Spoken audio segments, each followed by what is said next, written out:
अस्सलाम वालेकुम dear students, welcome to Adnan science academy. Engineer Adnan, और आज मैं आपके सामने हम ये चैप्टर शुरू कर रहे हैं और ये फर्स्ट ईयर चैप्टर नंबर 6 है और चैप्टर का नाम है फ्लूइड डायनेमिक्स। अच्छा, तो अगर आप फ्लूइड डायनेमिक्स को देखें तो इसमें दो वर्ड्स आपको नजर आएंगे, एक फ्लूइड है और दूसरा हमारे पास है डायनेमिक्स। अब फ्लूइड किसे कहते हैं? आप इसको इस तरह डिफाइन कर सकते हैं कि कोई भी चीज, anything which can flow is called fluid. तो अगर आप मैटर को देखें तो मैटर के 3 डिफरेंट टाइप्स है, एक है सॉलिड, एक है लिक्विड और थर्ड वन है गैसेस। सॉलिड तो फ्लो नहीं कर सकता, गैसेस और लिक्विड फ्लो कर सकते हैं। तो गैसेस और लिक्विड को कंबाइंडली हम क्या कहते हैं? उसको हम फ्लूइड कहते हैं। तो fluid anything which can flow, और ये मैं कंबाइनली यूज कर सकता हूं लिक्विड के लिए भी और इसको कंबाइनली यूज कर सकता हूं गैसेस के लिए भी। तो जब भी मैं फ्लूइड लफ्ज यूज करूं तो आप ये समझ जाए कि मेरा मतलब इससे गैस भी है और इससे मेरा मतलब लिक्विड भी है।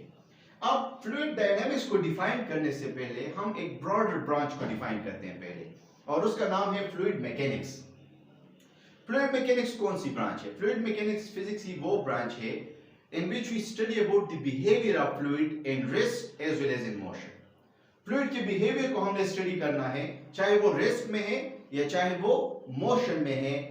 ऐसे ब्रांच को, इस ब्रांच को जिसमें हम दोनों बिहेवियर को स्टडी करते हैं, रेस्ट हालत में भी और मोशन के हालत में भी, तो ऐसे ब्रांच को हम क्या कहते हैं? उसको हम कहते हैं फ्लूइड मैकेनिक्स। रेस्ट हालत का क्या मतलब है? एक वाटर टैंक है, उसमें वाटर है, रेस्ट हालत में पड़ा हुआ है। आप इसके बिहेवियर को स्टडी करेंगे, this is called fluid statics. Static mean rest, क्योंकि वाटर रेस्ट हालत में है, मैं उसको स्टडी कर रहा हूं, therefore it is called fluid statics.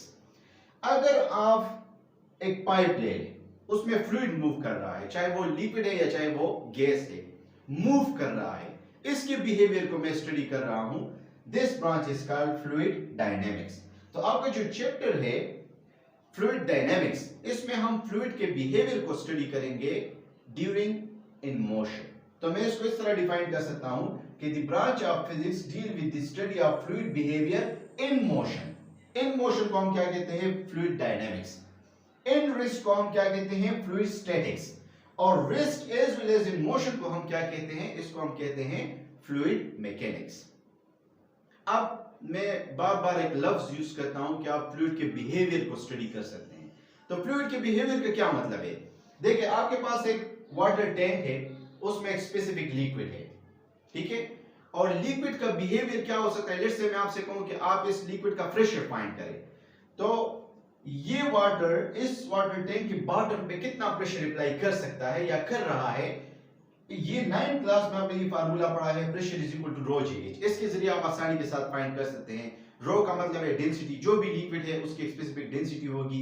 जी का मतलब है ग्रेविटेशनल एक्सेलरेशन, और हाइट का मतलब है जितना वाटर का हाइट ज्यादा होगा उतना ही वो प्रेशर अप्लाई कर सकता है। लेकिन जब ये पाइप में आपके पास फ्लूइड मूव कर रहा है, तो ऐसे हालत में के प्रेशर को अगर आप फाइंड करना चाहे तो आप इस फार्मूले के जरिए मोशन, ड्यूरिंग मोशन आप फ्लूइड के प्रेशर को फाइंड नहीं कर सकते। इसके लिए हम क्या करेंगे? इसके लिए हम इस चैप्टर में आने वाले लेक्चर में मैं आपको बताऊंगा कि हम बर्नौली इक्वेशन डिराइव करेंगे, और बर्नौली इक्वेशन की मदद से हम फिर इस पाइप के अंदर प्रेशर हो या काइनेटिक एनर्जी हो या पोटेंशियल एनर्जी हो, वो हम फाइंड कर सकेंगे। अच्छा, इसके बाद हमारे पास एक और, जब हम इस चैप्टर में आगे जाते हैं, तो चूंकि मैंने आपसे कहा कि फ्लूइड वो चीज है जो कि फ्लो कर सकता है, तो अब फ्लो के कितने टाइप्स है वो हम इसके बाद डिस्कस करेंगे। ओके डियर स्टूडेंट्स, तो मैंने आपको बता दिया कि हमारे पास फ्लूइड फ्लो कर सकता है। तो अब फ्लूइड किन किन तरीकों से फ्लो कर सकता है उसको हम दो ब्रॉडर टाइप्स में कैटेगराइज करते हैं। पहला टाइप हमारे पास है स्ट्रीमलाइन फ्लो, लेमिनर फ्लो या स्टेडी फ्लो। 3 नाम है इसके, चाहे आप स्टेडी फ्लो का है, चाहे आप लेमिनर फ्लो का है, चाहे आप स्टेडी फ्लो का है। 3 डिफरेंट नेम्स है। मतलब क्या है? मतलब ये है कि एक पाइप है और इसमें गैस या लिक्विड या जनरली मैं कहूंगा फ्लूइड मूव कर रहा है। इस पॉइंट पे अगर आप बी को देखें तो बी जब पार्टिकल मूव करे तो ए भी इसी पॉइंट से पास होना चाहिए। सी भी इसी पॉइंट से पास होना चाहिए, चाहे यहाँ पे 1000 पार्टिकल है, अगर वो इसी पॉइंट से पास हो रहे हैं तो ऐसे फ्लो को हम क्या कहेंगे, ऐसे फ्लो को हम कहेंगे स्ट्रीमलाइन, लैमिनर या steady flow. Every particle move along the same point followed by the earlier particle, जो इससे पहले गुजरे हैं ये भी उसी रास्ते पे जा रहे हैं। दूसरा डिफिनेशन ये है कि बी पॉइंट पे जो भी पार्टिकल आएगा उसकी कांस्टेंट वेलोसिटी होगी, ए पे उसकी एक स्पेसिफिक अलग कांस्टेंट वेलोसिटी होगी, सी पे अलग वेलोसिटी होगी लेकिन कांस्टेंट होगी। जो भी पार्टिकल आएगा, इसका मतलब ये कि पानी बहुत एक खास रिदम के साथ मूव कर रहा है, एक दूसरे के साथ रुकावटें भी नहीं है, एक दूसरे को धक्के भी नहीं दे रहा, बिल्कुल आराम के साथ मूव कर रहा है। ऐसे फ्लो को हम क्या कहते हैं, ऐसे फ्लो को हम कहते हैं स्ट्रीमलाइन, लैमिनर या स्टेडी फ्लो। सेकंड टाइप है इसका turbulent flow. Turbulent flow, turbulent flow का क्या मतलब है? टर्बुलेंट फ्लो का मतलब ये है कि irregular flow of fluid is called turbulent flow. जितने भी फ्लूइड मूव करते हैं, ज्यादातर अगर आप एग्जांपल देंगे, जिस तरह एग्जांपल इसका है कि हमारे आर्टरीज में ब्लड फ्लो कर रहा है, वो टर्बुलेंट फ्लो है। एरोप्लेन है, उसके विंग पे जो विंड प्रेशर अप्लाई हो रहा है, जो विंड फ्लो कर रहा है, वो टर्बुलेंट फ्लो है, इर्रेगुलर फ्लो है। कभी ज्यादा प्रेशर अप्लाई करेगा, कभी कम प्रेशर अप्लाई करेगा। आप पाइप को देखो, उसमें पानी मूव कर रहा है, इर्रेगुलर मोशन है, उसको हम टर्बुलेंट फ्लो। एक आबशार से पानी आ रहा है, टर्बुलेंट फ्लो। ये हम ज्यादातर एज्यूम करते हैं, हमारी असम्पशन होती है। अगर एक वाटर है बहुत आराम से रिदम से हाथ जा रहा है, उसको हम स्टेडी फ्लो कह सकते हैं। लेकिन ज्यादातर आपके जितने भी फ्लोस है, फ्लूइड फ्लो है, वो क्या होते हैं? वो टर्बुलेंट फ्लो होते हैं। ओके डियर स्टूडेंट्स, तो फ्लूइड को स्टडी करना इतना आसान काम नहीं है। फ्लूइड को स्टडी करने के लिए इसमें फ्लूइड का मोशन सिर्फ नहीं है, इसमें फ्रिक्शन इन्वॉल्व होंगे, इसकी डेंसिटी चेंज होगी, इसका प्रेशर चेंज होगा, तो ये हमारे लिए प्रॉब्लम क्रिएट करेगा। तो इससे पहले कि ये हमारे लिए प्रॉब्लम क्रिएट करे, हम क्या करते हैं? हम आइडियल फ्लूइड इंट्रोड्यूस करते हैं। हम कुछ प्रॉपर्टीज डिफाइन करते हैं और हम ये कहते हैं कि जिन फ्लूइड में ये प्रॉपर्टीज होंगी, उन फ्लूइड्स को या उस फ्लूइड को हम क्या कहेंगे? उस फ्लूइड को हम कहेंगे आइडियल फ्लूइड। तो वो प्रॉपर्टीज कौन सी है? वो प्रॉपर्टी, उसकी पहली प्रॉपर्टी है इनकम्प्रेसिबल। हम जो फ्लूइड यूज करेंगे इक्वेशंस को डिराइव करने के लिए, बर्नौली इक्वेशन या कंटिन्यूटी इक्वेशन, वो इनकम्प्रेसिबल होगा। इनकम्प्रेसिबल का मतलब क्या है? आपके पास एक फ्लूइड है, लेट्स से इसमें कुछ गैस है, और अगर मैं इस पे फोर्स अप्लाई करूंगा तो डेफिनेटली इसका वॉल्यूम कम होगा। अगर वॉल्यूम चेंज होगा तो डेंसिटी हमारे पास किसके बराबर है? Density is equal to mass per unit volume. Density आप चेंज, वॉल्यूम आप चेंज करेंगे तो आपके पास डेंसिटी भी चेंज होगी। तो ये हमारे लिए इक्वेशन को मुश्किल बना देगा। तो इसका सॉल्यूशन हम क्या निकालते हैं? इसका सॉल्यूशन हम ये निकालते हैं, हम कहते हैं कि अगर आप फोर्स अप्लाई भी करें तो ये कंप्रेस नहीं होगा, ये इनकम्प्रेसिबल है, इनकम्प्रेसिबल फ्लूइड है। इनकम्प्रेसिबल फ्लूइड का मतलब क्या है? इनकम्प्रेसिबल फ्लूइड का मतलब ये है कि इसकी वॉल्यूम चेंज नहीं होगी, वॉल्यूम चेंज नहीं होगी तो इसकी डेंसिटी भी चेंज नहीं होगी। तो मैं यहां पे लिख सकता हूं कि इसकी कांस्टेंट वॉल्यूम होगी और इसी तरह कांस्टेंट डेंसिटी भी होगी। इनकम्प्रेसिबल का मतलब ये है कि कांस्टेंट वॉल्यूम, कांस्टेंट डेंसिटी, दोनों कांस्टेंट होंगे, ये इनकम्प्रेसिबल होगा।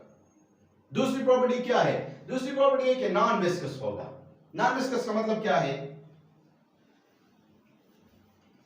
नॉन विस्कस का मतलब ये है कि अगर लेट्स से ये एक पाइप है और इसमें लेयर्स ऑफ फ्लूइड मूव कर रहे हैं, तो रियलिटी में क्या हो रहा है? ये एक लेयर दूसरे लेयर के साथ इसकी कुछ फ्रिक्शन होगी, रगड़ होगी, लेकिन हम ये अजम्पशन करते हैं कि इस लेयर और इस लेयर के पार्टिकल के दरमियान कोई फ्रिक्शनल फोर्स नहीं है। There is no frictional force between the layers of the fluid.